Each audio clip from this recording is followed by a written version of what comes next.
사랑하는 하나님 아버지, 진정 소원입니다. 내 평생 하나님을 사랑하다, 하나님 오라 하실 때에 할렐루야 하면서 예수님 더욱 사랑합니다 라며 하나님 곁으로 가기를 간절히 소원합니다. 우리의 부족함과 우리의 모든 연약함, 허물들을 주의 십자가로 씻겨주신 주님을 진정 사랑합니다. 하나님, 이제 말씀을 선포하려 합니다. 저의 부끄러운 모습들은 숨겨주시고 오직 하나님의 말씀만이 전하여지게 도와주십시오. 예수 그리스도의 이름으로 감사하며 기도했습니다. 아멘. 여러분 평강하십니까? 참 요즘같이 믿음이 무엇인가에 대해서 참 고민을 깊이 해본 적이 별로 없었던 것 같습니다. 먼저는 사람에 대한 믿음입니다. 참 저 사람은 믿을만 하다 라고 생각을 했는데 알고 보니까 전혀 그런 사람이 아닌, 영 아닌 사람인 경우를 우리는 지난주도 지지난주도 이렇게 경험을 했습니다. 또 두 번째는 내가 믿는 하나님에 대한 믿음이 무엇이며 나는 그것을 어떻게 표현하고 그렇게 행하며 살아가고 있는가를 고민하게 만듭니다. 핵심인 사랑은 빠지고 겉만 번지르르하게 나타나고 있는 지금의 현실들이 참으로 안타깝습니다. 설상가상으로 겉포장은 하나님인데 그의 속은 돈과 명예와 또는 시기와 질투 또는 자기 연민, 욕심 이런 것들로 가득 차 있는 참으로 마지막 때가 아닌가 하는 생각이 절로 듭니다. 요즘 한쪽에서는 홍수로, 다른 쪽에서는 가뭄으로, 그리고 세계적인 팬데믹으로, 전염병으로, 또 전쟁으로 이 마지막 때에 마지막 때가 아니라고 누가 이 시대를 표현할 수 있겠습니까? 그러면 여러분들은 이 마지막 때에 어디에 속해 있습니까? 오늘 저는 이 이사야 6장을 보면서 남은 자라는 제목으로 여러분과 말씀을 나누려고 합니다. 여러분들은 이 남은 자에 속해 있나요? 화려한 네온사인이 휘황찬란한, 또는 내 마음껏 내 마음대로 얼마든지 살고 싶은, 살 수 있는 이 시대에 여러분은 어디에 서 있습니까? 우리는 저마다의 방법으로 하나님을 사랑하겠다고 나름의 여러 가지들을 포기하고 이 자리에 서 있습니다. 어떤 때는 나의 부만, 나의 명예뿐만 아니라 나의 건강마저도 포기하고 하나님의 나라와 하나님의 의를 위해서 서로 사랑하기 위해서 이 자리에 오늘도 어제도 서 있었고 오늘도 서 있으며 내일도 서 있을 것입니다. 요즘 혼란스럽습니까? 고민이 많아 고통스럽습니까? 정상입니다. 우는 사자와 같은 마귀는 우리를 넘어뜨리려 온갖 수단과 방법을 가리지 않고 우리에게 시험거리를 계속해서 주고 있습니다. 사실 고민도 없고 시험거리도 없고 마냥 행복해 보인다면 여러분, 우리는 그분을 잘 돌봐 주어야 합니다. 문제가 있는 거죠. 대개 보면은 선지서서들은 그 앞부분에 자기의 사명과 소명 이런 것들을 밝히게 됩니다. 그런데 오늘 본문 6장에 나와 있는 이사야 말씀은 자기의 소명을 1장이 아니라 6장에 두고 있습니다.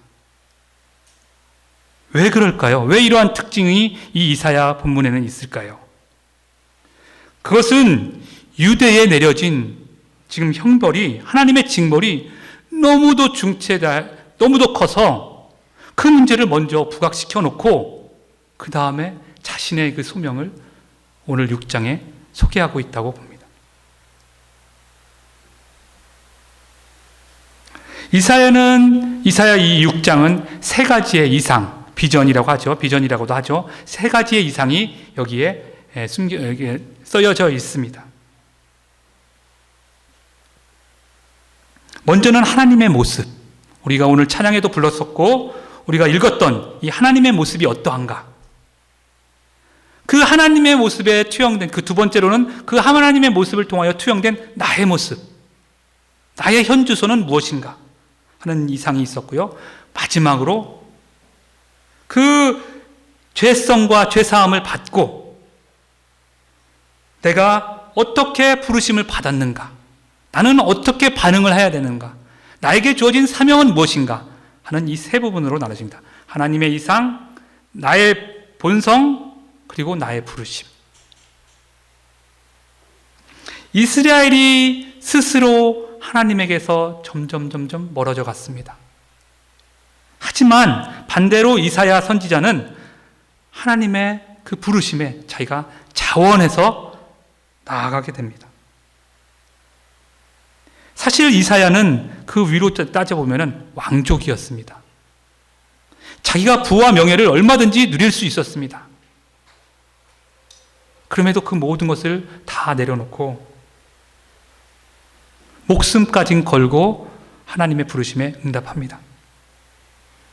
유대 전승에 의하면, 유대에서 전설에 의하면은 이 이사야는 후에 므낫세 왕 때에 톱으로 켜서 죽임을 당했다고 합니다. 하나님의 말씀을 증거하기 위해서 자기의 목숨까지도 다 내어놓은 경우라 할 수 있죠. 히브리어 원어에서 이 이사야라는 의미는 정확한 읽은다면 이사야후라고 읽어야 되는데 이것은 엘리야나 여호수아, 더 나아가서 예수와 같은 의미의 하나님이 구원이시다 라는 의미입니다. 주께서 구원하신다. 그가 소명을 받을 당시, 이 당시 우시야 왕 때죠. 우시야 왕 말기 때인데 이때 이스라엘의 상태는 아주 부귀영화가 아주 넘치는 그런 때였습니다. 그런데 이 영적으로는 전혀 반대의 상황이었습니다. 이 부귀영화를 누리게 했던 이 우시야 왕마저 교만하여져서 내가 제사장인 것처럼 성전에 들어가 제사를 지내려다가 문둥병이 발하여서 그 왕에서 물러나서 죽게 됩니다. 이러한 때에 우시야 왕은 하나님의 소명을 받게 됩니다. 참으로 캄캄한 그 시대를 말하고 있습니다. 영적으로는 캄캄한 시대. 그래서 이 6장이 되기 전 이 앞장 1, 2, 3, 4, 5장에서 이 이사야는 이렇게 선포합니다. 1장 12절에 성전 마당만 밟을 뿐이다. 우리가 말하는 썬데이 크리스찬들을 말하는 거죠. 성전 예배당 문만 왔다 갔다. 매 주일에는 예배당에 와 있어요. 그 모습은 있어요. 근데 변화된 삶은 없어요. 21절에 보면 창기와 같다고 했습니다. 2장 8절에 보면은 그 이스라엘 땅이 우상으로 가득하다였습니다. 3장에 가면 더 현란합니다. 시온의 딸들을 표현하는데 그 장신구들이 몇 가지가 나오는지 아세요? 지금으로부터 한 2700년 전에 그 이스라엘 땅, 그때의 여자들의 이 장신구들이 성경에 나온 게 제가 세어보니까 21가지더라고요. 그렇게 장식을 하고 그런 사치스러운 모습들이 묘사되어 있습니다. 그 다음에 5장에는 하나님이 또 말씀하신 게 내가 극상품 포도나무를 심었다 했는데 너희들은 들포도가 되었구나 라고 탄식하는 말씀이 나옵니다. 또한 이때에 주변 정세는 어떠한지도 살펴봤습니다. 최대 강국인 아시리아가 북쪽에서, 또 신은 바른국인 바벨론이 동쪽에서, 또 남쪽에서는 애굽이 호시탐탐 이 이스라엘을 노리고 있는 그런 상황에 처해 있습니다.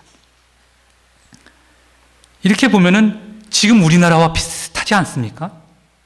경제적으로는 K-팝이니 K-방역이니 막 호화로운데 교회도 얼마나 현란합니까? 우리들의 입는 옷, 먹는 음식들 얼마나 화려하고 사치스러워요. 그런데 그 알맹이들은 거기에 하나님이 계신가요? 이런 와중에 이사야 선지자는 이상을 보게 됩니다. 자, 이 이상으로 들어가 보겠습니다. 이 이상은 제가 앞에서 나눴듯이 세 가지로 나눕니다. 먼저 1절에서 4절을 함께 읽어보겠습니다. 1절에서 4절입니다. 성경을 펴시고 1절에서 4절 시작. 우시야 왕이 죽던 해에 내가 본즉 주께서 높이 들린 보좌에 앉으셨는데 그의 옷자락은 성전에 가득하였고 스랍들이 모시고 섰는데 각기 6날개가 있어 그 둘로는 자기 얼굴을 가리었고 그 둘로는 자기 발을 가리었고 그 둘로는 날며 서로 불러 이르되 거룩하다 거룩하다 하다. 만군의 여호와여 그의 영광이 온 땅에 충만하다 하더라. 이같이 화답하는 자의 소리로 말미암아 문지방의 터가 요동하며 성전의 연기가 충만한지라. 어떻습니까? 선지자 이사야는 하나님의 영광이 충만한 성전을 보게 됩니다. 성전의 가장 높은 보좌 위에 하나님이 앉아 계십니다. 근데 이러한 하나님을 보좌하는 존재들이 있었습니다. 바로 스랍들이라고 표현되어 있습니다. 영어로는 세라핌이라고 하는데 이것은 사실 원어적으로 따져보면은 엔젤이라고 하는 천사와는 조금 다른 존재입니다. 천사라고, 커다랗게는 천사라고도 표현할 수 있지만 천사와는 다른 그런 존재입니다. 그 뜻은 불꽃과 같은 불타는 존재라고 얘기를 합니다. 이는 자신들이 이 불타는 이 존재로서 하나님의 그 열정적인 그 열심, 그 사랑을 표현하기도 합니다. 그래서 그 하나님의 그 열정적인 사랑 때문에, 그 열심 때문에 자신의 얼굴과 자신의 발을 가릴 수밖에 없는 그런 불타는 존재가 스랍들입니다. 히브리서 12장 29절에 보면 이런 말씀이 나옵니다. 우리 하나님은 소멸하시는 불이시라. 이른바 소멸한다는 이 말은 무엇이냐면 죄를 산다는 말씀입니다. 스랍들은 감히 우리의 죄를 살 수 없는 그런 존재입니다. 자신의 죄도 물론 살 수가 없지요. 그러하기에 하나님을 거룩하다, 거룩하다 3번을 반복하면서 그 하나님의 그 영광스러움 앞에 자신들의 얼굴을 가릴 수밖에 없는 그런 상태를 지금 표현하고 있는 것이 아닌가라고 저는 묵상을 했습니다. 물론 다른 주석들을 살펴보니까 스랍들이 너무 겸손해가지고 자신의 발과 얼굴을 가린 것이다 라는 그런 해석도 있지만 제가 보기에는 그 하나님의 그 압도되는 그 영광 앞에 자신들의 모습을 가릴 수밖에 없는. 그래서 어쩌보면은 우리 인간의 언어로는 표현할 수 없는, 표현할래야 표현할 수 없기에 그 스랍들이 그런 모습으로 날며 그렇게 있는 것이 아닌가. 그 하나님의 영광, 우리는 하나님의 영광하지만은 과연 그것이 표현될 수 있을까요? 참 어마어마하게 크신 그 하나님의 영광 앞에 스랍들은 단지 거룩하다, 거룩하다, 거룩하다라고 외치고 있는 것입니다. 그 영광스러운 그 성전의 그 모습이 안개로, 연기로 가득 차여 있는 그런 모습이 오늘 그 본문에는 표현되고 있습니다. 어찌 보면 이 연기가 가득한 이 모습과 지상에 있는 이 이스라엘은 너무도 대조적인 상태입니다. 어찌 보면 하나님과 우리의 상태의 아주 대조적인 표현이라고 할 수 있습니다. 하나님은 너무도 거룩하신데 우리의 죄악은 너무도 많은, 이스라엘의 죄악은 어떻게 고칠래야 고칠 수 없는 그러한 상태를 표현하고 있는 것입니다. 자, 그런데 여기에서 일이 생깁니다. 자, 5절에서 7절을 읽어보겠습니다. 5절에서 7절입니다. 시작. 그때 내가 말하되 화로다 나여 망하게 되었도다. 나는 입술이 부정한 사람이요 나는 입술이 부정한 백성 중에 거주하면서 만군의 여호와의 왕신 되었습니다 하였더라. 그때 그 스랍 중에 하나가 부적으로 제단에서 갇힌 바 핀순을 내게 날아와서 그것을 내 입술에 대며 이르되 보라 이것이 내 입에 닿았으니 내가 약이 장해졌고 내 죄가 사여졌느니라 하였다. 아멘. 자, 무슨 일이 일어났죠? 이 두 번째 이제는 이상에서 무슨 일이 일어났습니까? 화로다. 망하게 되었다. 내지는 나 죽게 되었네. 난 죽게 되었어.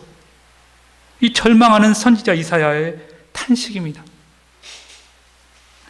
이사야는 이전에 하나님의 백성을 너희들은 이제 징벌을 받을 거야. 1장에서 지금 5장까지 그렇게 막 해서 그 백성들에 대해서 정죄를 했었습니다. 말씀을 선포했었습니다. 근데 지금 하나님의 그 거룩하심 앞에, 그 영광스러운 그 앞에 딱 서니까, 그것을 보니까 자신이 보이는 거예요. 자신의 죄악, 이루 말할 수 없는 자신의 입술에, 생각에, 마음에 그런 모든 죄악들이 감당할 수 없을 만큼 다가오는 겁니다. 그 하나님의 그 두려운 임재에 그가 할 수 있는 말이란, 그래, 내가 죄인이구나. 내가 죽게 되었구나. 화로다. 망하게 되었도다. 이렇게 자신의 죄악을 절실히 깊이 깨닫게 되는 것입니다. 여러분도 경험하지 않으셨습니까? 하나님을 처음 만났을 때, 또는 때때로는 여러분이 말씀 중에 깊이 하나님을 만났을 때에 발견되는 나의 모습 아닙니까? 물론 어떨 때는 황홀경에 빠지기도 해요. 하나님의 거룩하심, 하나님의 그 영광 앞에 내가 너무도 그 황홀한 상태에 빠지기도 합니다. 하지만 더불어서 깨닫게 되는 것이 나의 죄악입니다. 출애굽기 3장 6절에 보면은 모세가 같은 경험을 하게 됩니다. 호렙산에서 불꽃에 타시는 그 하나님을 경험하면서 자신의 부정함을 깨닫게 됩니다. 또 누가 있죠? 욥이 그렇지 않습니까? 욥이 자기는 의롭다. 왜 내가 죄를 받는지 모르겠다. 주구장창 막 40장까지 얘기를 하다가 하나님의 임재 앞에 그가 깨닫는 것은 나는 망하게 되었도다. 내 자신을 증오하면서 죄와 티끌 가운데 앉는 그 욥의 고백을 우리는 42장 6절에서 보게 됩니다. 이와 같이 죽을 수밖에 없는 이사야를 불같은 사랑의 하나님께서 죄를 소멸시켜 주십니다. 이 불은 오순절 마가의 다락방에 모여있던 120문도에게 내렸던 그 성령의 불과도 같습니다. 정경을 케하시는 하나님의 그 불꽃 같은 그 사랑, 그 성령의 불, 그 모든 그 자신뿐만 아니라 그 모든 죄악을 사하시는 그 하나님의 그 열심, 여러분도 이것을 경험하고 계십니까? 아무리 나를 뒤져보고 내 속의 모든 것들을 다 본다 할지라도 그 어느 의도 발견할 수 없는 나 자신의 모습, 계속해서 나오는 것은 나는 원하지 않는데 나의 죄악된 모습들이 계속 나옵니다. 오호라 나는 공고한 자로다 라고 고백했던 그 사도 바울의 고백이 바로 우리의 고백입니다. 우리 민족, 우리나라는 어떻습니까? 선한 것이 있나요?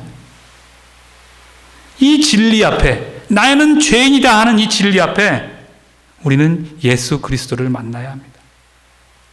로마서 6장 23절 우리가 잘 아는 것처럼 죄의 싹은 사망이요 하나님의 은사는 그리스도 예수 우리 주 안에 있는 영생이로다.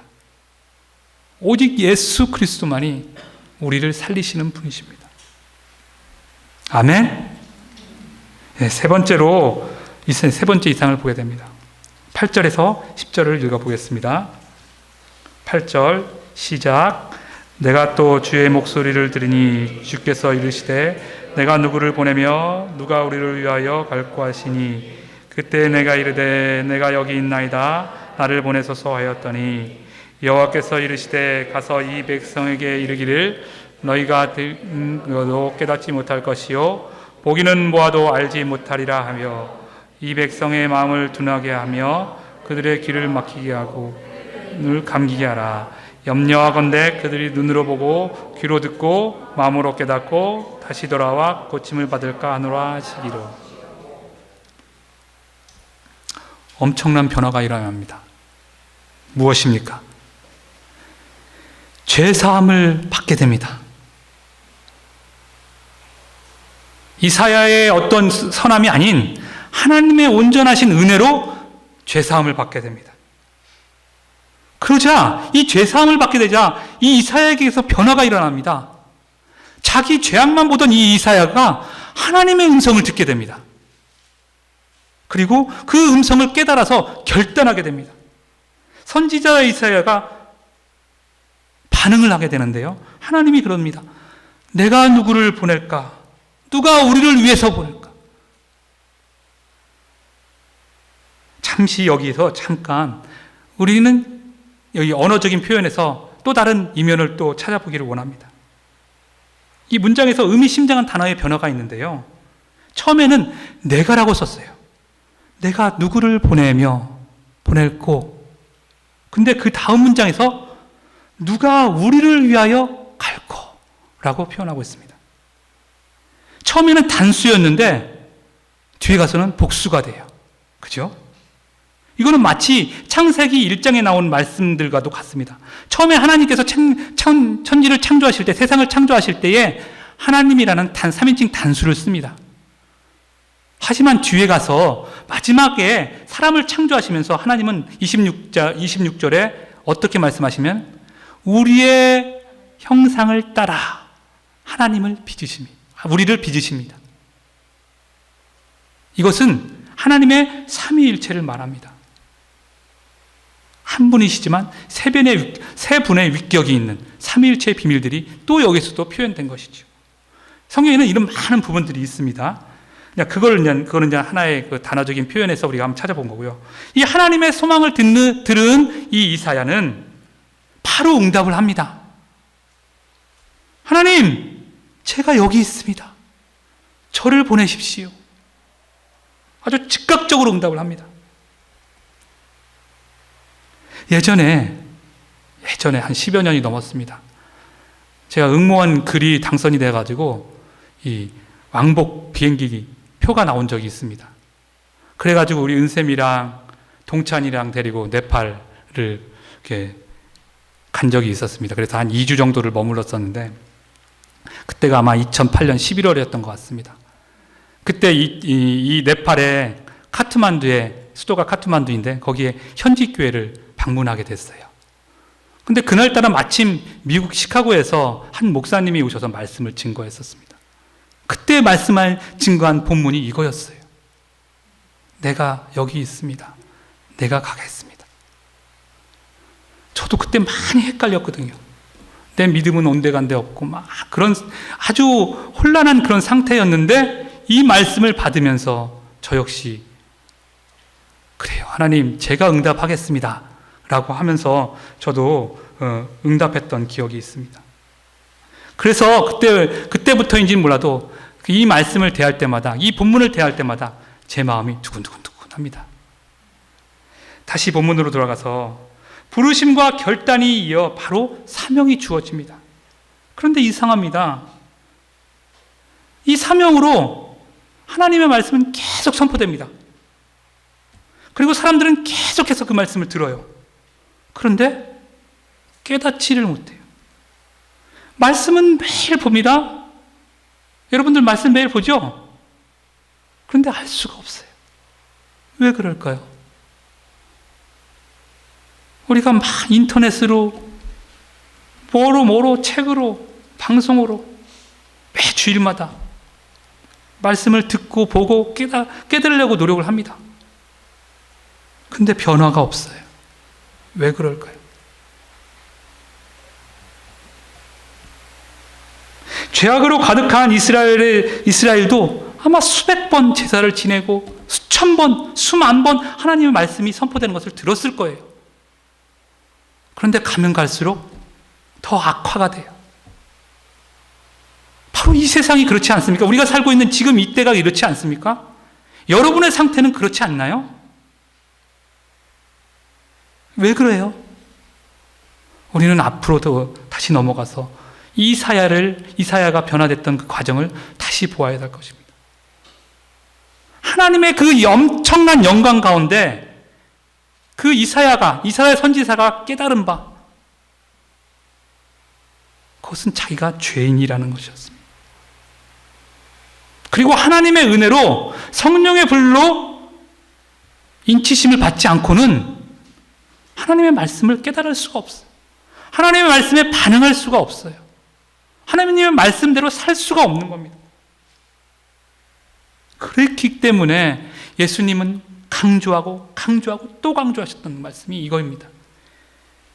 마태복음 13장에도, 마가복음 4장에도, 누가복음 8장, 요한복음 12장에도 계속해서 반복합니다. 마지막 때에 얼마나 믿는 사람이 있겠느냐, 남은 자가 얼마나 되겠느냐 라고 예수님은 계속 말씀을 반복하세요. 말씀을 듣고 들은 그대로 행하는, 그렇게 사는 사람들이 얼마나 있겠느냐. 사도 바울도 사도행전 28장과 로마서 11장에 같은 구절을, 이 구절을 인용을 합니다. 그리고 경고합니다. 오늘을 사는 우리에게 이것은 무엇을 의미합니까? 이 구절을 정확하게 더 이해하기 위해서 표준 세번역으로 이 9절과 10절을 제가 다시 한번 읽어드리겠습니다. 9절입니다. 그러자 주께서 말씀하셨다. 너는 가서 이 백성에게 너희가 듣기는 늘 들어도 그러나 깨닫지 못한다. 너희가 보기는 늘 보아라. 그러나 알지는 못한다. 라고 일러라. 늘 들어요. 늘 보아요. 그러나 깨닫지 못해요. 10절입니다. 너는 이 백성의 마음을 둔하게 하여라. 그 귀가 막히고 그 눈이 감기게 하여라. 그리하여 그들이 볼 수도 없고 들을 수도 없고 또 마음으로 깨달을 수도 없게 하여라.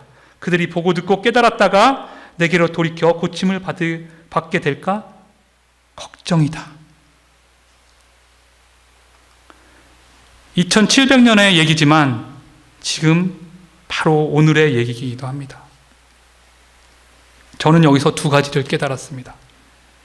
먼저는 지금처럼 아무리 말씀을 대하기 편하고 넘쳐나고 그런다 할지라도 내 안에 가득 다른 것으로 채워져 있다면 말짱 도루묵이란 거예요. 10절의 말씀처럼 내가 듣기는 듣는데 막혔어요. 보기는 보이는데 감겼어요, 눈이. 이런 상태에서 나의 생각, 나의 감정, 나의 편견과 오해로 가득 차 있다면 나는 하나님의 말씀을 들을 수가 없는 겁니다. 예수님의 사랑이 삐집고 들어갈 틈이 없는 거예요. 내가 이웃을 사랑할 수가 없는 거예요. 조심하십시오, 여러분. 내 머리 위로 날아가는 새는 내가 어쩔 수 없습니다.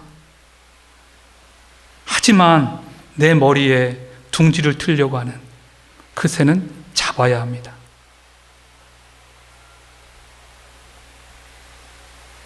그냥 놔둬서는 안 됩니다. 그랬다간 하나님과 소통이 끊어지게 됩니다. 우리는 함께 하나님 나라를 이루어 가려 합니다. 이 자리에 살아가는 우리가 그 이유가 여기에 있습니다. 두 번째, 하나님의 역사를 저는 보게 됐습니다. 제가 우리 은비치에게 하는 말 중에 이런 말이 있습니다. 으이구, 미워 죽겠어. 자, 그러면 진짜 밉다는 얘기입니까? 미워서 제가 죽겠다는 얘기입니까? 아니죠. 예언은 아니죠. 아빠가 그러면 그렇게 그 말은 반대로 들리죠. 아이고, 너무너무 사랑해 라는 그 표현이죠. 하나님의 표현도 마찬가지예요. 너희가 고침을 받을까 내가 걱정이야 라는 속에는 그 역설이 숨겨져 있는 거예요. 제발 돌아와. 제발 돌이켜라. 나에게로 돌아오려. 그게 너가 살 길이야. 그게 하나님의 지금 그 사랑의 그 역설적인 표현이 여기에 숨겨져 있다고 저는 깨달았습니다. 여러분, 하나님의 이 외침이 들리지 않나요? 이게 하나님의 진실한 소원입니다. 소망입니다. 자, 그래서 11절, 13절로 이어집니다. 11절부터 끝까지 읽겠습니다. 시작. 내가 이르되 주여 어느 때까지이니까 하였더니 주께서 대답하시되 성읍들은 황폐하고 가옥들에는 사람이 없고 이 토지는 황폐하게 되며 여호와께서 사람들을 멀리 옮기셔서 이 땅 가운데 황폐한 곳이 많을 때까지니라. 그 중에 10분의 1이 아직 남아있을지라도 이것도 황폐하게 될 것이나 밤나무와 상수리나무가 배임을 당하여도 그루터기는 남아있는 것 같이 거룩한 씨가 이 땅에 그루터기리라 하시더라. 아멘. 네, 그렇습니다. 미워서 죽겠다고 했으니 죽으면 끝? 그게 아니죠. 그걸 알았기 때문에 이 이사야는 딱 질문을 합니다. 하나님, 언제까지예요? 벌써 이사야는 간파한 거예요. 하나님의 그 역설을. 이 징벌이 끝까지 가서 끝나는 게 아니다. 끝이 있다. 하나님 언제까지입니까? 이 하나님의 이 사랑, 이것은 진짜 최고의 역설이지 않습니까? 우리가 알고 있는 최고의 역설은 우리의 모든 죄를 뒤집어 쓰시고 십자가에 돌아가신 예수 그리스도 그분이십니다. 그